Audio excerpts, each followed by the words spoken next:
Very good, Gabriel. You learned so much from me. Okay? Very good.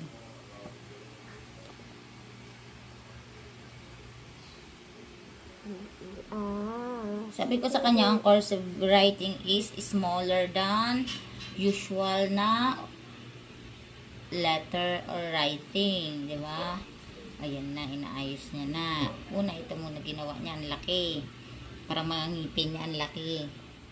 Ngayon, maliliit na. Parang bagang niya na. Kasing liliit na ng bagang niya. Inaayos niya, inaaral niya na ang maliliit na sulat na ang cursive writing. Kasi pag sugpon-sugpon, dapat maiksi na ang sulat, hindi na pahabaan at palakihan. Pag grade 4, dapat paliitan na ng sulat, hindi na palakihan ng sulat. Yan, kaya tinuturuan ko siya.